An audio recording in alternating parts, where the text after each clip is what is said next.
بسم اللہ الرحمن الرحیم۔ میری دوستوں سے گزارش ہے کہ ویڈیو کو لائک کریں، شیئر کریں اور چینل کو سبسکرائب کر دیں۔ ساتھ میں بیل آئیکن کا بٹن بھی دبا دیں تاکہ نئے آنے والی ویڈیوز اب تک پہنچتے رہیں۔ سلطان مصطفیٰ اول اپنے بھائی کی وفات کے بعد 1026 کو سلطنت کی زمام حاصل کی۔ اس کے عہد میں یہ بات کھل کر سامنے آ گئی کہ سلاطین کی تعین کے پیچھے کوئی غیر ملکی ہاتھ موجود ہے اور اسی کی صوابدید پر سلاطین کا تقرر اور معزولی ہوتی ہے۔ یہ سلطان 3 ماہ کے بعد معزول کر دیا گیا اور اس کی جگہ اس کے بھتیجے عثمان ثانی نے لی، جس کی عمر 13 سال سے زیادہ نہیں تھی۔ سلطان عثمان ثانی اپنے چچا مصطفیٰ اول کی معزولی کے بعد سریر آرائی سلطنت ہوئے۔ بہت کم سن تھے کہ حتیٰ کہ 13 سال سے بھی عمر متجاوز نہیں ہوئی تھی۔ پولینڈ کے خلاف جہاد کا اعلان کر دیا کیونکہ پولینڈ بغداد کی امارات میں مداخلت کر رہا تھا۔ 1620 میں پولینڈ کی درخواست پر صلح ہو گئی۔ انکشاریہ جو مسلسل جنگ کی وجہ سے تھک چکی تھی بھی مزید جنگ کرنے کے حق میں نہیں تھی۔ سلطان انکشاریہ کی آرام طلبی پر بہت ناراض ہوا۔ اس نے اس باغی گروہ سے نجات حاصل کرنے کی ٹھان لی۔ اس خطرناک معاملے کو نافذ کرنے کے لیے اس نے پیش بندی کے لیے چند اقدامات ضروری خیال کیے۔ اس نے ایشیائی صوبوں میں نئی فوج جمع کرنا شروع کی اور ان کی تنظیم کر کے انہیں خوب ٹریننگ دی۔ اس کے بعد اپنی سکیم پر عمل شروع کر دیا۔ انکشاریہ کو اس بات کا علم ہو گیا، یہ لوگ سلطان کے خلاف اٹھ کھڑے ہوئے۔ توڑ پھوڑ اور فتنہ فساد کا بازار گرم ہوا اور بالآخر سلطان کو معزول کرنے پر اتفاق کر لیا۔ 20 مئی 1622 میں سلطان عثمان ثانی کو معزول کر کے اس کی جگہ دوبارہ سلطان مصطفیٰ کو تخت پر بٹھا دیا۔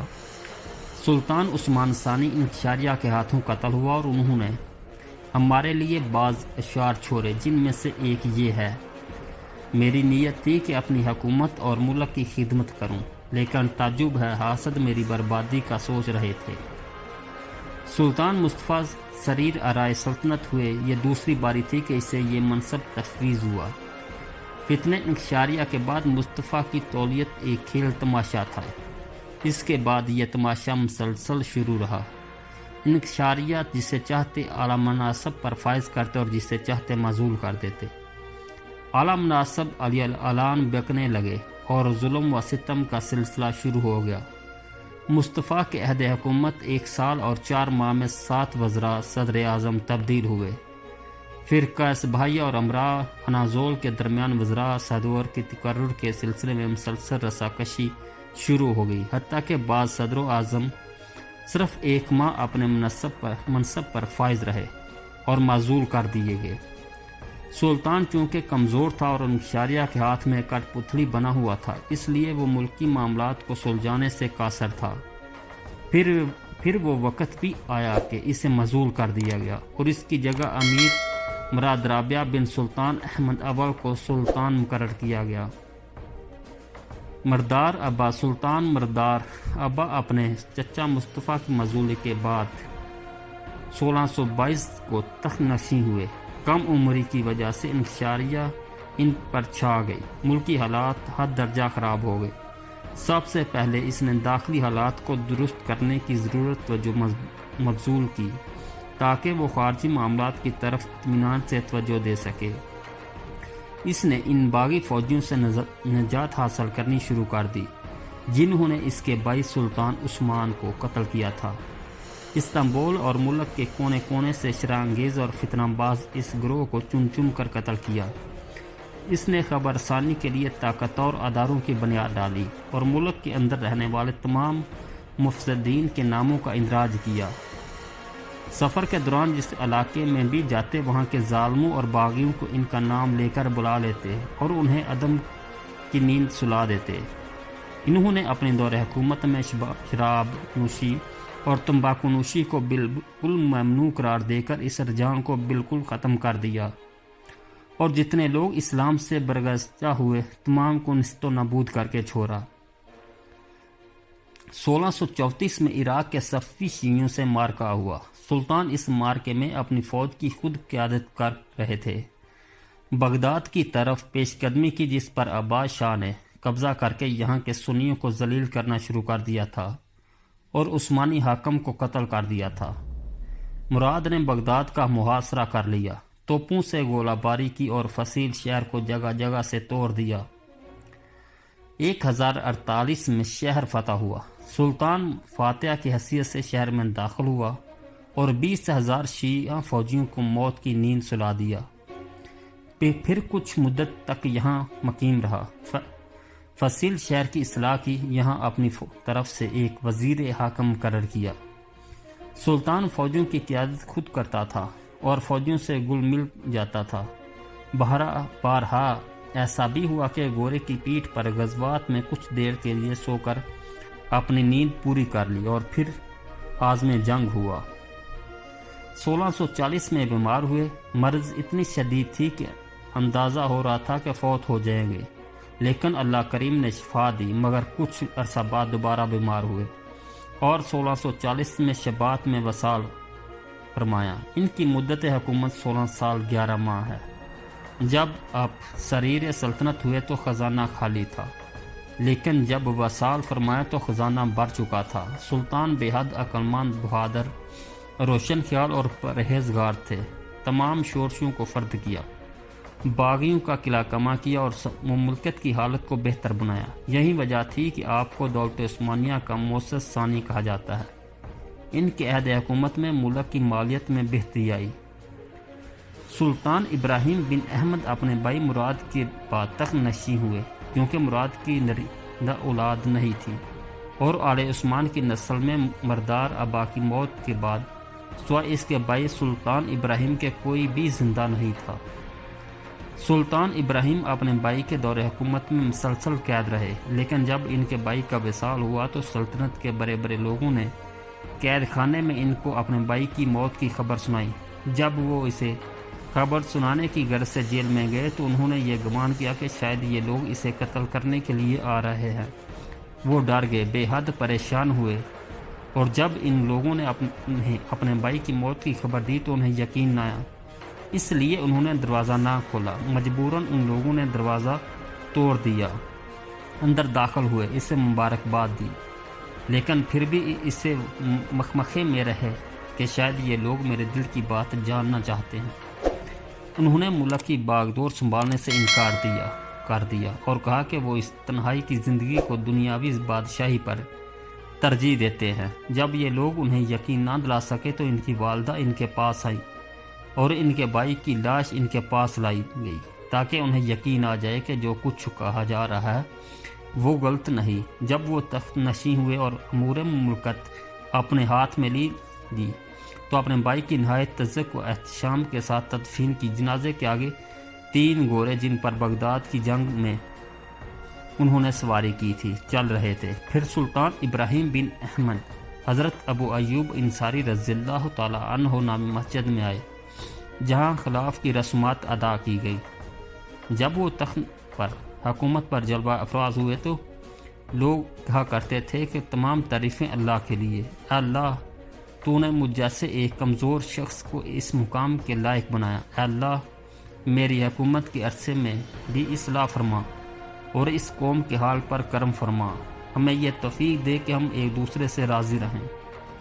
سلاطین عثمانیوں کے منصب ان کا دفاع کرتے ہیں اور کہتے ہیں کہ وہ تمام جھوٹے الزامات جو ان کی ذات پر لگائے گئے ان لوگوں کا استانی ہے جو ان کو معزول کرنے کا ارادہ رکھتے تھے اور انہیں قتل کرنے کے در پہ تھے۔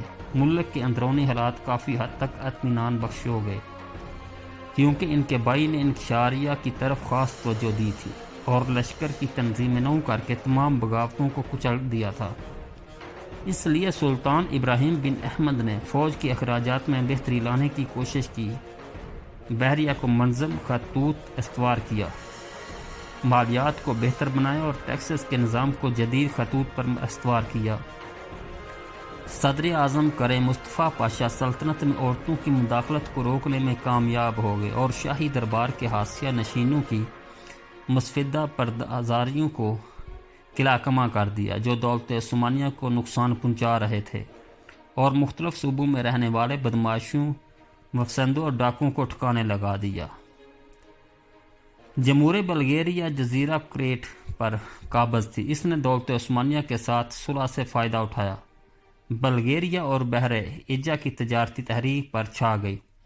عثمانیوں نے مشرق میں بلغیریا والوں کے اثر و رسوخ کو ختم کرنے کا عزم کر لیا، ایک لشکر اور بحریہ تیار کی اور بلغیریا والوں کے خلاف اعلان جنگ کر دیا۔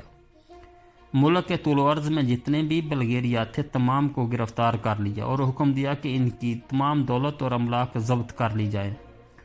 پھر اس نے 1645 میں جزیرہ کریٹ پر حملہ کر دیا اور اس کے کئی حصوں پر قبضہ کر لیا، لیکن استنبول میں فوجیوں نے بغاوت کر دی اور شہر میں لوٹ مار اور قتل و غارت کا بازار گرم کر دیا۔